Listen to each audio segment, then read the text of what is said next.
ರೇಣುಕಾಸ್ವಾಮಿ ಕೊಲೆ ಕೇಸ್ ಸಂಬಂಧ 10 ಜನ ಅರೆಸ್ಟ್ ಆಗಿದ್ದಾರೆ ಇಲ್ಲಿವರೆಗೂ. ನಟ ದರ್ಶನ್, ಪಟ್ಟಣಗೆರೆ ಜಯಣ್ಣ ಪುತ್ರ ವಿನಯ್, ಕಿರಣ್, ಮಧು, ಲಕ್ಷ್ಮಣ್, ಆನಂದ್, ರಾಘವೇಂದ್ರ, ನಟ ದರ್ಶನ್ ಅಂಗರಕ್ಷಕರನ್ನು ಕೂಡ ಪೊಲೀಸರು ಬಂಧಿಸಿದ್ದಾರೆ. ಅವರ ಗನ್ಮ್ಯಾನ್ಸ್ ಅಥವಾ ಅವರ ಬೌನ್ಸರ್ಸ್ ಯಾರಿದ್ದಾರೆ ಅವರನ್ನು ಕೂಡ ಬಂಧಿಸಿದ್ದಾರೆ. ಎಸಿಪಿ ಚಂದನ್ ನೇತೃತ್ವದಲ್ಲಿ 10 ಜನರನ್ನ ಬಂಧಿಸಲಾಗಿದೆ. ನಟ ದರ್ಶನ್ ಕೊಲೆ ಕೇಸ್ನಲ್ಲಿ ಸಿಕ್ಬಿದ್ದು ಹೇಗೆ ದರ್ಶನ್ ಇದ್ದಾರೆ ಅಂತ ಗೊತ್ತಾಗಿದ್ದು ಬೌನ್ಸರ್ಗಳ ವಿಚಾರಣೆ ವೇಳೆ ಮಾಹಿತಿ ಬಹಿರಂಗ ಆಗಿದೆ. ಸಿಡಿಆರ್ ಪರಿಶೀಲನೆ ವೇಳೆ ದರ್ಶನ್ ಇದರಲ್ಲಿ ಅವರ ಪಾತ್ರ ಏನು ಅನ್ನೋದು ಬಯಲಾಯಿತು. ಹಾಗಾಗಿ ಪೊಲೀಸರು ಅರೆಸ್ಟ್ ಮಾಡಿದ್ದಾರೆ. ಕೊಲೆಗಾರರ ಜೊತೆ ನಿರಂತರ ಸಂಪರ್ಕದಲ್ಲಿ ದರ್ಶನ್ ಇದ್ರು ಅನ್ನೋದು ಪೊಲೀಸರಿಗೆ ಬಹಳ ಸ್ಪಷ್ಟವಾಗಿ ಗೊತ್ತಾಗ್ಬಿಟ್ಟಿತ್ತು ತನಿಖೆ ನಡೆಸುವಂತ ಸಂದರ್ಭದಲ್ಲಿ. ಈ ಹಿನ್ನೆಲೆಯಲ್ಲಿ ನಟ ದರ್ಶನ್ ಅನ್ನ ಖಾಕಿ ಅರೆಸ್ಟ್ ಮಾಡಿದ್ದಾರೆ. ನಾನು ಆರಂಭದಿಂದಲೂ ಕೂಡ ಹೇಳ್ತಾ ಇದ್ದೀನಿ, ಸುಖ ಸುಮ್ಮನೆ ಅರೆಸ್ಟ್ ಮಾಡೋದಕ್ಕೆ ಸಾಧ್ಯವಿಲ್ಲ. ಅದು ಒಬ್ಬ ಸ್ಟಾರ್ ನಟನನ್ನ ಅರೆಸ್ಟ್ ಮಾಡಬೇಕಾದ್ರೆ ಸ್ಪಷ್ಟ ಮಾಹಿತಿಯನ್ನ ಇಟ್ಕೊಂಡಿರ್ತಾರೆ ಪೊಲೀಸರು. ಅನ್ನಪೂರ್ಣೇಶ್ವರಿ ನಗರ ಠಾಣೆಗೆ ಪವಿತ್ರ ಗೌಡನನ್ನ ಕರ್ಕೊಂಡು ಬಂದಿದ್ದಾರೆ ಪೊಲೀಸರು. ಪವಿತ್ರ ಗೌಡ ಹಾಗೂ ಆಕೆಯ ಸಹೋದರಿಯನ್ನ ಕರ್ಕೊಂಡು ಬಂದು ಖಾಕಿ ಈಗ ವಿಚಾರಣೆ ಕೂಡ ನಡೆಸುತ್ತೆ. ರೇಣುಕಾಸ್ವಾಮಿ ಕೊಲೆಗೆ ಒಳಸಂಚು ಆರೋಪದ ಅಡಿಯಲ್ಲಿ ಪವಿತ್ರ ಗೌಡನನ್ನ ಪೊಲೀಸರು ವಶಕ್ಕೆ ಪಡ್ಕೊಂಡಿದ್ದಾರೆ. ದರ್ಶನ್ ಕಾರ್ನಲ್ಲೇ ಪೊಲೀಸ್ ಠಾಣೆಗೆ ಪವಿತ್ರ ಗೌಡ ಬಂದಿದ್ದಾರೆ. ಠಾಣೆಗೆ ಬರುವಾಗ ವಕೀಲರ ಜೊತೆಗೇನೆ ಪವಿತ್ರ ಗೌಡ ಬಂದಿದ್ದಾರೆ. ಅನ್ನಪೂರ್ಣೇಶ್ವರಿ ನಗರ ಠಾಣೆಗೆ ಪವಿತ್ರ ಗೌಡನನ್ನ ಪೊಲೀಸರು ಕರ್ಕೊಂಡು ಬಂದಿದ್ದಾರೆ.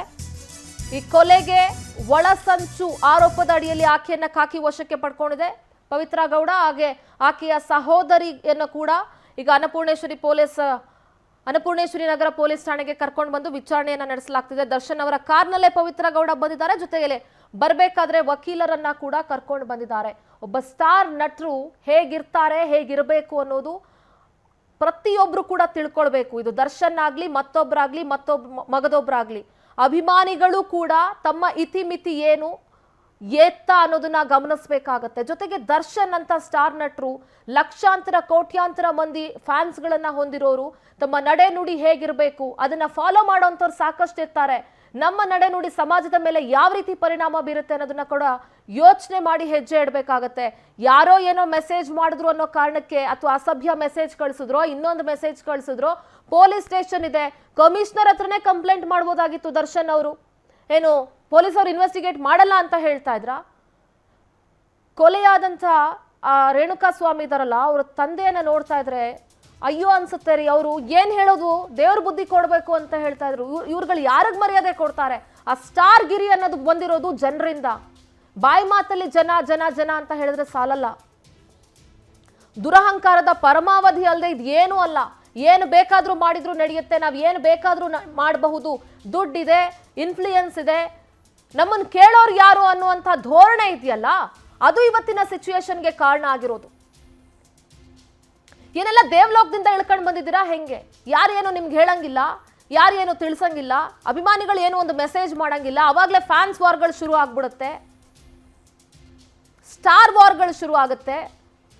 ಅದರಲ್ಲೂ ದರ್ಶನ್ ಅಂತೂ ಒಂದಲ್ಲ ಒಂದು ವಿವಾದದಲ್ಲಿ ಸಿಕ್ಕಾಕೊಳ್ತಾನೆ ಇದ್ದಾರೆ. ಈಗ ಬಂದಿದೆಯಲ್ಲ ಆರೋಪ ಅಥವಾ ಈಗ ಅವರ ಪಾತ್ರ ಇದೆಯಲ್ಲ ಈ ಪ್ರಕರಣ, ಇದು ಕ್ಷಮಿಸೋದಕ್ಕೆ ಅಸಾಧ್ಯ. ಇದು ಎಕ್ಸ್ಕ್ಯೂಸೇ ಕೊಡಕ್ಕಾಗಲ್ಲ ಇದಕ್ಕೆ. ರೇಣುಕಾಸ್ವಾಮಿ ಕೂಡ ದರ್ಶನ್ನ ಒಬ್ಬ ದೊಡ್ಡ ಅಭಿಮಾನಿಯಾಗಿದ್ದವರು. ಸೋಷಿಯಲ್ ಮೀಡಿಯಾದಲ್ಲಿ ವಿಜಯಲಕ್ಷ್ಮಿ ಹಾಗೂ ಪವಿತ್ರ ಗೌಡ ನಡುವಿನ ಒಂದಷ್ಟು ಸಂಘರ್ಷಗಳು, ಇವರ ಪೋಸ್ಟ್ ವಾರ್ಗಳನ್ನ ನೋಡ್ತಾನೆ ಇದ್ರು ಎಲ್ರು ಕೂಡ. ಈಗ ಪವಿತ್ರ ಗೌಡ ಕೂಡ ಖಾಕಿ ವಶದಲ್ಲಿದ್ದಾರೆ. ಕೊಲೆ ಮಾಡಕ್ ಹೇಳಿರ್ಲಿಲ್ಲ, ಬೆದರಿಸೋದಕ್ಕೆ ಹೇಳಿದ್ದೆ. ಬೆದರಿಸೋದಕ್ಕೆ ನೀವ್ಯಾರು? ನೀವ್ ಹೇಗ್ ನಡ್ಕೊಂಡಿದ್ದೀರೋ, ಹೇಗ್ ನಡ್ಕೊಳ್ತಿದ್ದೀರೋ ನಿಮ್ಮ ಜೊತೆ ಇರೋರು ಅದೇ ರೀತಿ ನಡ್ಕೊಳ್ತಾ ಇದ್ದಾರೆ. ಹೋದ ಜೀವನ ವಾಪಸ್ ತರಕ್ಕಾಗತ್ತಾ? ಅಂಡ್ ಶವನ ಎಲ್ಲೋ ಬಿಸಾಕಿ ಈ ಪ್ರಕರಣವನ್ನ ಮುಚ್ಚಾಕೋದಕ್ಕೆ ನೋಡಿದ್ರಲ್ವಾ? ಇದ್ದೊಬ್ಬ ಮಗನನ್ನ ಕಳ್ಕೊಂಡು ರೇಣುಕಾಸ್ವಾಮಿ ಅವರ ತಂದೆ ತಾಯಿಗಳಿಗೆ ಹೇಗಾಗಿರ್ಬೇಡ, ಅವ್ರಿಗೇನು ಗೊತ್ತಿಲ್ಲ ರೀ. ಇವತ್ತು ಬೆಳಗ್ಗೆ ಪೊಲೀಸ್ ಅವ್ರು ಬನ್ನಿ ಅಂತ ಹೇಳೋವರೆಗೂ ಮಗ ಸತ್ತು ಹೋಗಿದ್ದಾನೆ ಅಥವಾ ಮಗನ ಕೊಲೆ ಆಗಿದೆ ಅನ್ನೋದು ಅವ್ರಿಗೆ ಗೊತ್ತೇ ಇಲ್ಲ.